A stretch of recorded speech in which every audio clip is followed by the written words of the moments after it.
Hello అందరికి pro kabaddi league 11వ season లో భాగంగా ఆదివారం రాత్రి ఒక రసవత్తమైన మ్యాచ్ జరిగింది. ఈ మ్యాచ్ హర్యానా స్టీలర్స్ మరియు యు ముంబా మధ్య అయితే జరిగింది. ఈ మ్యాచ్ కాంపిటీషన్ అనేది లేకుండా వార్ వన్ సైడ్ మ్యాచ్ లాగా అయితే సాగిందని చెప్పవచ్చు. ఈ మ్యాచ్ లో హర్యానా స్టీలర్స్ జట్టు యు ముంబా జట్టుకి అన్ని విభాగాల్లో చుక్కలు చూపిందని చెప్పవచ్చు. ఈ మ్యాచ్ లో హర్యానా స్టీలర్స్ ఏకంగా 17 పాయింట్ల తేడాతో 47-30 స్కోర్ చేసి అద్భుతమైన విజయాన్ని సాధించారు. అయితే ఈ మ్యాచ్ లో యు ముంబా జట్టు ఓటమి తర్వాత అందరూ అడుగుతున్న క్వశ్చన్ ఏంటంటే, బ్రో యు ముంబా మ్యాచ్ లో ఓడిపోయింది కదా, మరి నెక్స్ట్ బెంగాల్ వారియర్స్ తో జరిగే మ్యాచ్ లో కూడా ఓడిపోతే మన Telugu Titans team play offs కి వెళ్తుందా అని. ఈ క్వశ్చన్ కి ఆన్సర్ అయితే ఇప్పుడు ఈ వీడియోలో చూద్దాం. ముందుగా అప్డేటెడ్ పాయింట్స్ టేబుల్ ఎలా ఉందో చూసుకున్నట్లయితే, ఈ మ్యాచ్ లో విన్ అయిన తర్వాత హర్యానా స్టీలర్ జట్టు నేరుగా సెమీఫైనల్స్ కి అయితే అర్హత సాధించారు. వాళ్ళు ఈ సీజన్ లో మొత్తంగా 22 మ్యాచ్లు ఆడేశారు. అందులో 16 విజయాలు 6 ఓటములు, మొత్తంగా 24 పాయింట్లతో ఎవరికి అందనంత ఎత్తులో ఫస్ట్ ప్లేస్ లో ఉన్నారు. యు ముంబా జట్టు చూసుకున్నట్లయితే ఈ సీజన్ లో మొత్తంగా 21 మ్యాచ్లు ఆడి అందులో 11 విజయాలు 8 ఓటములు 2 డ్రా మ్యాచ్లతో మొత్తంగా 66 పాయింట్లతో 6వ స్థానంలో ఉంది. అయితే ఇక్కడ మన తెలుగు టైటాన్స్ టీం కూడా 66 పాయింట్లతోనే ఉంది, కానీ 7వ స్థానంలో ఉంది. అది ఎందుకంటే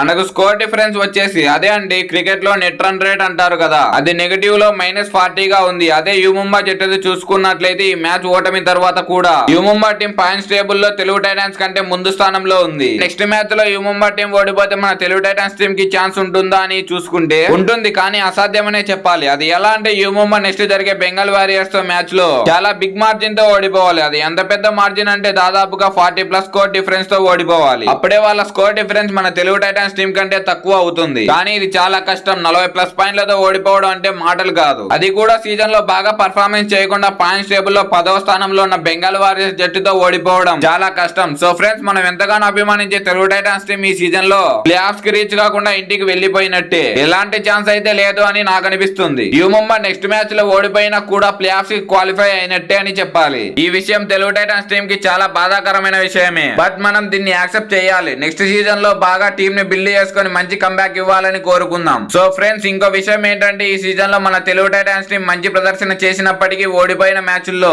చాలా అంటే చాలా బిగ్ మార్జిన్ తో ఓడిపోయాం. అదే మనకు చాలా ఎదురు దెబ్బలా మారింది. ఈ తప్పులన్నిటిని రెక్టిఫై చేసుకొని నెక్స్ట్ వచ్చే సీజన్ లో బాగా ఆడుకోవాలని కోరుకుందాం. సో గాయ్స్, ఇది మన తెలుగు టైటాన్స్ టీం యొక్క ప్లే ఆఫ్ ఛాన్స్ వీడియో. మీకు ఈ వీడియో ఎలా అనిపించిందో కామెంట్ సెక్షన్ లో చెప్పండి. మీకు కనుక ఈ వీడియో నచ్చినట్లయితే లైక్ చేసి మన తెలుగు టైటాన్స్ ఫ్యాన్స్ కి, కబడ్డీ ఫ్యాన్స్ కి ఈ వీడియోని షేర్ చేయండి. ఇలాంటి మరెన్నో కబడ్డీ అప్డేట్స్ కోసం, తెలుగు టైటాన్స్ వీడియోస్ కోసం మన ఛానల్ ని సబ్స్క్రైబ్ చేసుకోండి. Thank you for watching.